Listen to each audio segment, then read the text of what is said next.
FPL Differential XI is a series where I pick a team of 11 lowly owned players who I predict to score the most points for the upcoming game week, to assist you in gaining rank over other fantasy managers. There's just 3 rules. The squad must be worth a maximum of 82.5 million. Each player must be owned by less than 10% of FPL managers, and I'm only allowed to pick up to 3 players from a single team. A silhouette of each player I've selected is already on the pitch, so feel free to play along by seeing how many of the 11 you can correctly guess. To begin with in goal, I've decided to go for Vicario from Tottenham. Spurs face Sheffield United this week, who were boosted by the arrival of Cameron Archer. He made an instant impact in the game against Everton, with a goal and an assist. With that being said, Tottenham away will be a much tougher test for the Blades, who I can see being on the back foot for the majority of this match. With Ange Postecoglou's attacking tactics, I fully expect Spurs to allow their opposition plenty of chances throughout the game, causing Vicario to pick up save points and perhaps even a clean sheet with bonus points. This looks to be the standout fixture to target in FPL this game week. I've opted to target another promoted side in my next pick by going for Serge Aurier against Burnley. Nottingham Forest surprised many fantasy managers last week by beating Chelsea 1-0 at the Bridge, and so far this season they've really impressed me with their performances. They've picked up 2 wins in 4, and the matches they lost were both marginal defeats to Arsenal and Man United.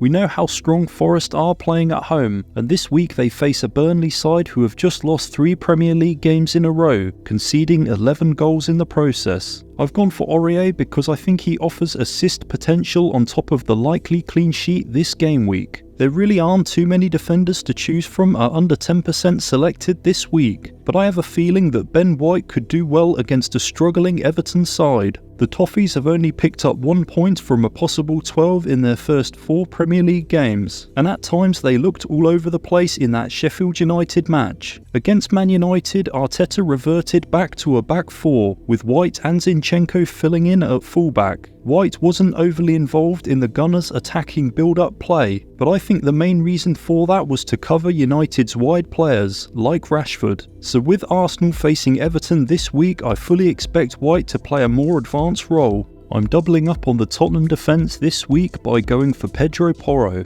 After missing the first game of the season, Pedro Porro has now played 3 consecutive matches under Postecoglou, and we know what he's capable of when playing that right wing-back role for Spurs. He provided an assist against Burnley with a clinical through ball which led to Son completing his hat-trick, and I wouldn't be at all surprised to see him pick up another attacking return this week at home to Sheffield United. The only thing that deters me slightly from going with Pedro Porro is the fact that the arrival of Maddison has taken multiple set pieces away from him, but even so I think he's a standout option to go for this week. 4.5 million cult hero from last season in FPL, Andreas Pereira has joined the game this season at 5.5 million, and for that reason he's only been selected by under 1% of managers. The reason for me going with Pereira this game week is purely down to his fixture. Fulham come up against Luton at home, who have conceded 9 times in their opening 3 matches, so I can definitely see goals in this one. With Andreas being on most set pieces, including free kicks, corners and most likely penalties, he has to be one to watch this week, purely based on the number of chances that will probably come his way across the 90 minutes. Whilst Fulham perhaps don't look as strong as they did last season, I can still see them dominating in this game. One of the most frustrating players I've watched so far this campaign from an FPL perspective has to be Enzo Fernandez, who despite his high expected goal involvement numbers has failed to register a single attacking return. The reason I'm including Fernandez in the Differential 11 is because I expect Bournemouth to try to attack Chelsea, and in the process of doing so will most likely leave gaps in behind the defence, gaps that a player like Enzo is capable of exploiting. Along with assist potential via through balls, Enzo also has the added incentive of being on free kicks, some corners and potentially still penalties after missing one, so there's plenty of routes for him to return FPL points. After 3 consecutive blanks, Heung-min Son wasn't a player many of us were considering for our FPL teams, especially with a 9 million price tag. However, he proved all of us wrong in Gameweek 4 by scoring a hat-trick and returning a massive 20 points. Fair play to anyone who went for him. One thing I noticed about Son's goals though,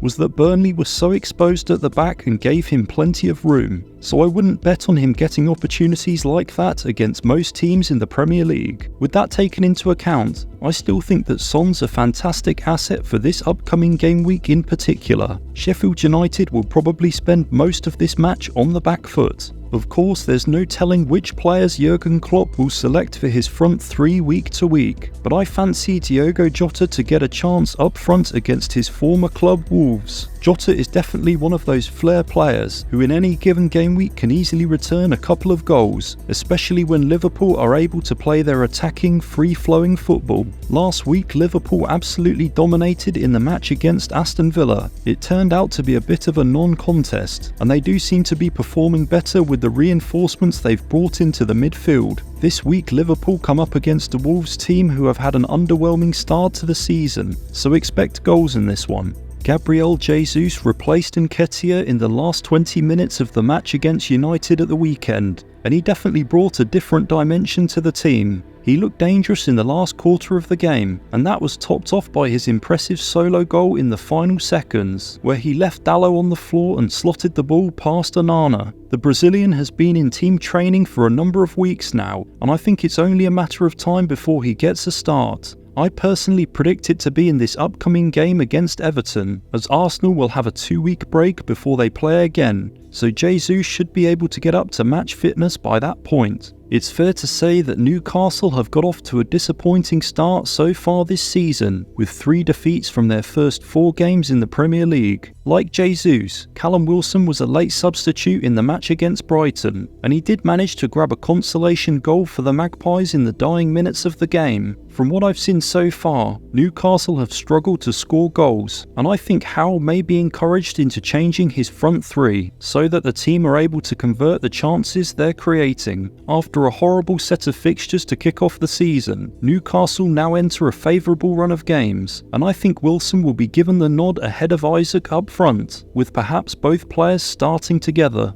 I believe that alongside Christian Romero, Taiwo Awoniyi is the only player to have returned in each of the first 4 game weeks so far this FPL season. This is especially impressive as Forest have faced the likes of Chelsea and Man United in their opening 4 games. Awoniyi was one of the first players I selected for the team this week, and the main reason for that is due to the defensive fragilities of Burnley, who have already conceded 11 goals so far in the league this season. Not only that, but it's the way in which they allow the space in behind for attacking players to exploit. I believe that this amount of space will really benefit a team like Nottingham Forest, and of course Awoniyi is probably the standout player to go for. I just want to make you aware that there's now an international break occurring over the coming week, meaning that the next Premier League fixtures aren't till Saturday the 16th of September, so if you're not interested in any price rises, you might want to hold off on making early transfers. A massive congrats to our 3 winners of the series, who all correctly predicted the score of the Game Week 4 Differential XI team. If you want to win a channel shout out in the next video,